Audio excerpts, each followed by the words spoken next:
5 अनाथ बहनों का जादुई टमाटर घर। अब मालिक, कुल मिला के बारिश का पानी लगने से आधा टोकरी टमाटर सड़ा गला निकला है। ये सुनकर टमाटर के खेत का कंजूस सेठ मक्खन चंद गुस्से से बड़बड़ाने लगता है। इस बारिश को भी इन्हीं दिनों होना था, जबकि अभी तो बरसात का मौसम भी नहीं है। कितने ताजे रसीले टमाटर हो गए थे, उसमें से इतने बर्बाद हो गए। अबे ओ मुरली के बच्चे, देख क्या रहा है? ले जाकर इस टमाटर को फेंक दे कहीं। ये सुनकर टमाटर के खेत में काम कर रही गरीब केसरी कहती है, काश की सेठ ये टमाटर मुझे दे देता। फिर शाम को जब मजदूर दिहाड़ी लेकर खेत से चले जाते हैं तो केसरी कचरे में फेंके उन सड़े गले टमाटर को फटी साड़ी के तले छिपाकर घर जाने लगती है। उसकी आंखों से आंसू झलक जाते हैं। किसी ने देखा तो नहीं? क्या भगवान एक पेट के लिए गरीब को क्या कुछ नहीं करना पड़ता। थोड़ी देर में वो घर पहुंच जाती है, जहां टूटी फूटी झोपड़ी में उसकी 5 गरीब बेटी पूजा, जूही, रिंकू, धानी और सबसे छोटी डब्बू भूखी प्यासी बैठी थी। माँ, भूख लगी है, जल्दी से खाना बना दो। हाँ, बस अभी बनाती हूँ बिटिया। उन 5 का इस दुनिया में उसकी माँ के सिवा और कोई नहीं था। सहारे के नाम पर एक टूटी फूटी झोपड़ी में वो सभी गुजारा कर रहे थे। जहाँ एक तरफ 5 बहनें अपनी अपनी थाली लिए खाना बनने का इंतजार करती है, तो वहीं केसरी उन्हें जैसे तैसे चटनी रोटी परोसती है और वो खुश हो जाते हैं। अरे वाह माँ, आज आपने हमारी मनपसंद टमाटर की चटनी बनाई है। मैं तो पूरी 2 रोटी खाऊंगी और मैं पूरे 3 खाऊंगी। तभी डबडबाई आंखों से केसरी ने उन 5 को देखकर रोते हुए कहा, खा लो मेरी बच्चियों, पता नहीं कल मैं तुम सबको खाना बनाकर दे भी पाऊं या नहीं। ये सुनते ही सबसे बड़ी धानी ने कहा, माँ, तुम ऐसा क्यों बोलती हो? मेरा दिल बैठा जा रहा है कि तुम्हें कुछ हो गया है। तुझे कैसे बताऊं धानी कि तेरी माँ कैंसर की बीमारी से मर रही है। उस रात के बाद केसरी का कभी सवेरा नहीं हुआ। एक ही पलछिन में 5 गरीब बहनें अनाथ हो गई और 2 दिन गुजर गए। धानी दीदी, 2 दिन से हम सबने कुछ नहीं खाया, घर में भी कुछ भी नहीं खाने को।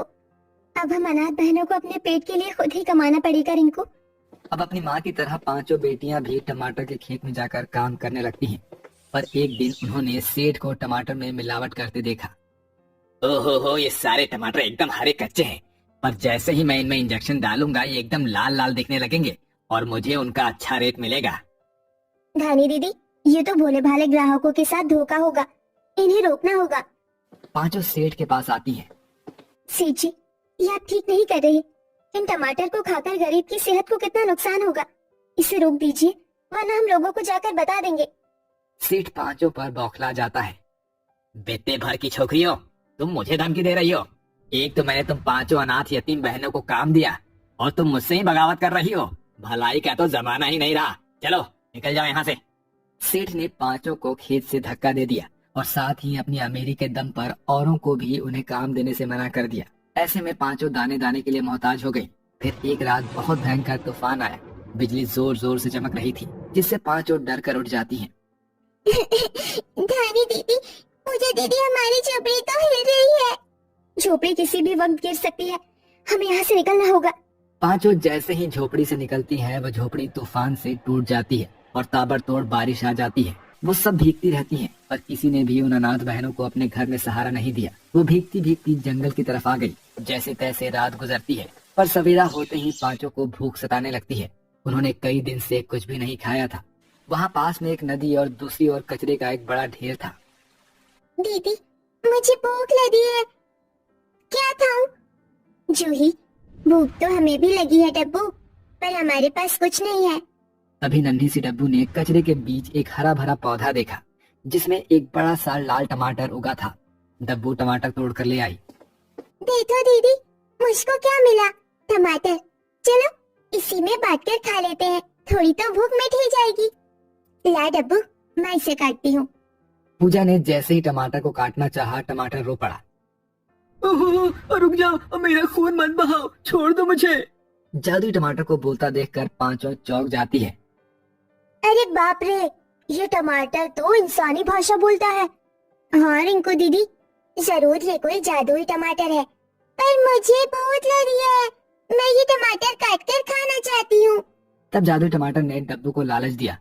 और अगर मैं तुम्हें अच्छा अच्छा खाना दूं, जैसे पुलाव, पालक पनीर, खीर पूरी और फिर 56 भोग, तो क्या तुम मुझे छोड़ दोगी? पांचों की जीभ लालच से लपलपाने लगी। तभी जादुई टमाटर में से चमक हुई और देखते ही देखते 56 भोग से भरी थाली प्रकट हो जाती है। ये तो कितना सारा खाना है। आओ बहनों, खाते हैं।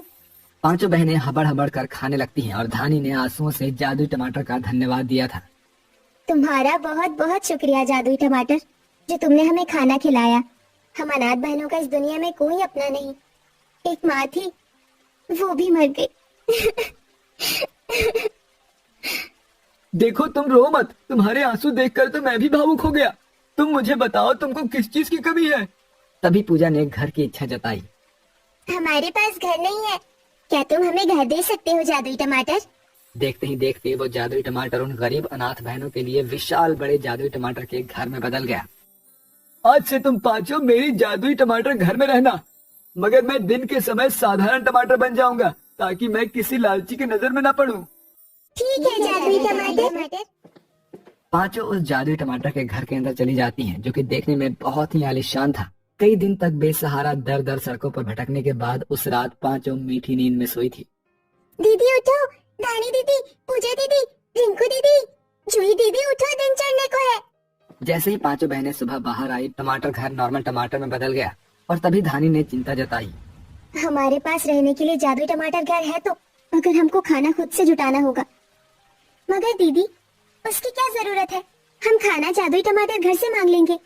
नहीं जूही, भले हम अनाथ हैं, मगर भगवान ने हम पांचों को सही सलामत हाथ पैर दिए हैं। हम खुद से कमा कर खाएंगे, माँ की तरह। पर दीदी, हम करेंगे क्या? उन अनाथ बहनों की खुददारी देखकर जादुई टमाटर बहुत खुश हुआ और देखते ही देखते उसने जादू से लाल रसीले टमाटर की 5 भरी टोकरी निकाली। ये लो, मैं तुम्हें काम देता हूँ, तुम पांचों इन टमाटर को ले जाकर बाजार में बेच दो। पांचों बहनें टमाटर लेकर बेचने के लिए निकल जाती है और लुभावनी आवाज लगा लगा कर लोगों को बुलाने लगती हैं। टमाटर ले लो, टमाटर ताजे ताजे रसीले देसी टमाटर 20 रुपए किलो में। तभी ठेले पर से टमाटर खरीदती औरत की टोली उन अनाथ बहनों के पास चली आती है। अरे वाह, इन पांचों बहनों के टमाटर तो कितने बढ़िया और ताजा दिख रहे हैं और दाम में भी सस्ते हैं। गुड़िया, 5 किलो टमाटर तोल देना। थोड़ी देर में पांचों के सारे टमाटर बिक जाते हैं और रात को वो घर चली आती हैं, जहां उनका टमाटर घर खड़ा था। दीदी, देखा आपने, हमारे टमाटर की तो लूट मच गई बाजार में। हाँ पूजा, ये भगवान की दया है। पांचों का जीवन मेहनत करके बीत रहा था। जादुई टमाटर घर उन्हें रोज टमाटर देता, जिसे वो बाजार में बेचती, जहां लोगों की भीड़ लगी रहती है और बाकी दुकानदार के टमाटर और सब्जी धरे के धरे रह जाते हैं। सब मुंह देखते रह जाते हैं और इसका असर ये हुआ कि बाजार वालों ने सेठ मक्खन चंद के टमाटर खरीदना बंद कर दिया।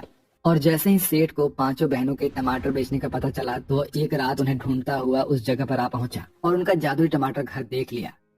अच्छा, तो इस जादुई टमाटर के घर के दम पर बन रही है ये अनाथ बहनें? अभी बताता हूँ इन्हें जाकर। सेठ उनके टमाटर के घर में घुस आया और उन्हें धमकाने लगा। सेठ जी, आप यहाँ? हाँ मैं, कान खोल कर सुन लो पांचों। अगर कल से तुम बहनें मुझे बाजार में टमाटर बेचती हुई नजर आई तो देख लेना, तुम पांचों बचोगी नहीं और ना ही तुम्हारा ये टमाटर का घर। पांचों चिंता में आ गई कि अब क्या किया जाए। सबकी आंखों से आंसू छलक आए थे। जादुई टमाटर घर, अब हम क्या करेंगे? यही टमाटर तो हमारे कमाने का जरिया है। अब तो ये आसरा भी छिन जाएगा। चिंता मत करो, मैं तुम्हें एक जादुई टमाटर दूंगा। तुम बस उस सेठ को खिला देना और फिर देखना वो कैसे अपना सच खुद लोगों को आगे आकर बताता है। ये कहते हुए जादुई टमाटर घर ने उसे एक टमाटर दिया और अगले दिन पांचों फिर से बाजार पहुंच गई। सेठ भी वहां आ धमका। इतना मना करने के बाद भी इन अनाथों ने दुकान लगाई है। आखिर ऐसा क्या अलग रसगुल्ले का स्वाद मिलता है ग्राहकों को इनके टमाटर में, जो इतना खरीद रहे हैं? खाकर देखता हूँ। अरे ओ लड़की, जरा एक टमाटर तो दे। धानी ने वही टमाटर उसे दे दिया। ये लो सेठ जी, ये टमाटर सबसे मीठा है, खाकर देखो। जादुई टमाटर खाते ही सेठ ने मिलावट की बात भरे बाजार में कह डाली। अरे वाह, ये टमाटर तो अमृत से भी मीठे हैं। इतने लाल मीठे टमाटर तो मेरे खेत में इतना खाद मिलावट करने के बाद भी नहीं उगते। सुना भाइयों बहनों, कि सेठ हम लोगों को मिलावटी टमाटर खिलाता था। जूतों की माला लाओ, इसको पहनाओ अभी।